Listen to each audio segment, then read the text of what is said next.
यादव जी, वो तो आपकी सरकार का दायित्व है। अगर आप जीरो टॉलरेंस पॉलिसी या जीरो टॉलरेंस नीति अपनाते हैं तो वो सरकार का दायित्व होता है। इग्नोरेंस सरकार का दायित्व नहीं है, और इग्नोरेंस करके आप बच्चों के भविष्य के साथ ही खिलवाड़ करेंगे, छात्रों के भविष्य के साथ ही खिलवाड़ करेंगे। आप क्या कर रहे हैं इस पर मैं बहस नहीं कर रही हूं। आपने क्या नहीं किया इस पर मैं बहस कर रही हूं ना। आप सोचिए ना, पब्लिक प्लेटफॉर्म पर, सोशल मीडिया पर सिद्धार्थ यादव जी 6,500 से ज्यादा पोस्ट है इस व्यक्ति की, को नजर नहीं पड़ती है एनटीए की, किसी भी अधिकारी की नजर नहीं पड़ती है। ये खुलेआम काला खेल करता रहता है और किसी को कानो कान पता नहीं चलता है।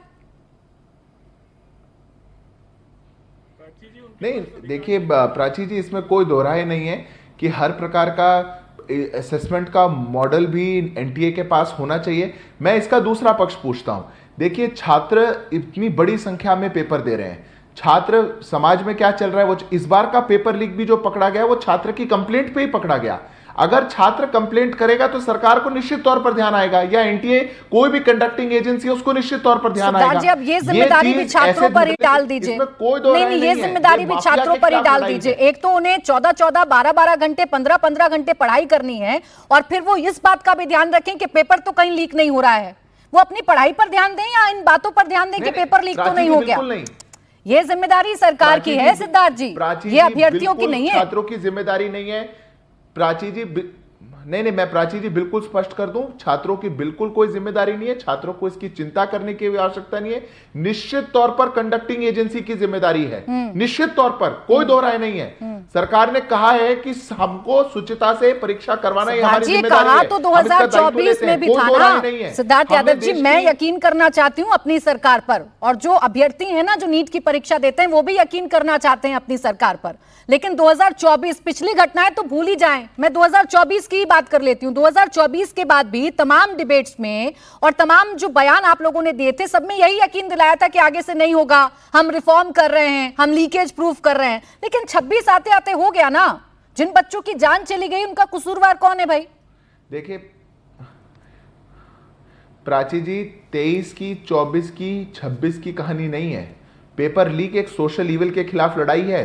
क्या 2014 के बाद ही पेपर लीक होने लगे? एनटीए के जब नहीं था उससे पहले क्या स्थिति होती थी? व्यापम क्या था? उससे पहले किस राज्य सरकार में नकल के गिरोह नहीं चलते थे?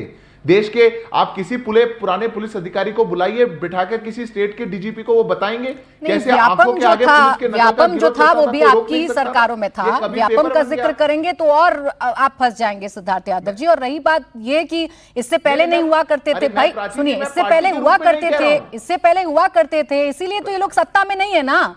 आप लोग सत्ता में हैं क्योंकि आपने कहा था कि आप सिस्टम को दुरुस्त करेंगे। और ये कमाल बात है सिद्धार्थ जी, आप लोग अपनी सफलताओं का कंपैरिजन पिछली सरकारों से करें तो अच्छा है, यहां तो विफलताओं का कंपैरिजन करने लगते हैं कि 10 हमारे में हुए, 20 उनके में हुए थे। सफर तो इस देश का भविष्य कर रहा है ना। मैंने तो नहीं किया प्राची जी, प्राची जी मैंने नहीं किया ये उल्लेख। अगर ये उल्लेख मुझे करना होता तो मेरे पास राजस्थान की लिस्ट रखी है सामने, छत्तीसगढ़ की लिस्ट रखी है सामने, 2014 के पहले की लिस्ट रखी है सामने। मैंने नहीं किया आपके शो पर उल्लेख, और मैं पार्टी के नाते नहीं बोल रहा हूं, मैं क्रॉस पार्टी लाइन बोल रहा हूं। ये एक सोशल इविल के खिलाफ लड़ाई है।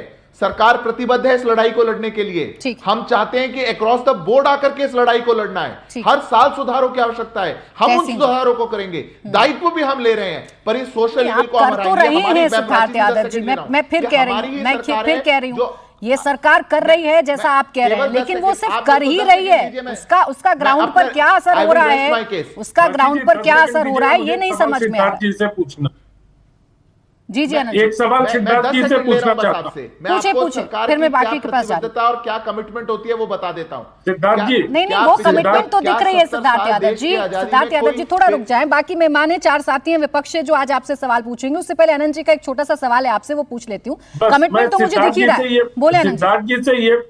सिद्धार्थ जी से ये पूछना चाहता हूं, उन्होंने राधा कृष्णन कमेटी की बात की, उनका एक बड़ा ही उनके जो रिकमेंडेशंस थे उसमें जो अकाउंटेबिलिटी के वैक्यूम के बारे में वो बात करते हैं, उस वैक्यूम को पूरा करने के लिए सरकार ने क्या किया, और आउटसोर्सिंग मिनिमाइज करने की बात राधा कृष्णन कमेटी ने की थी। इन दोनों पर कितना काम हुआ, इस पर सरकार को ध्यान देना होगा। सरकार इस ओर क्यों नहीं ध्यान दे रही? ठीक है, ये सुझाव है आपके लिए सिद्धार्थ जी। आज तो पूरा विपक्ष हो या देश के पत्रकार हो, आपको सिर्फ सुझाव ही दे सकते हैं, करना आप ही को है। फिर आगे राधा कृष्णन जी ने सुझाव दिया था। निश्चित तौर पर प्राची जी, आप मुझे समय दीजिएगा तो मैं इस पर भी मैं आपको अपना विचार रखूंगा और सरकार ने क्या किया है वो भी मैं आपको बताऊंगा।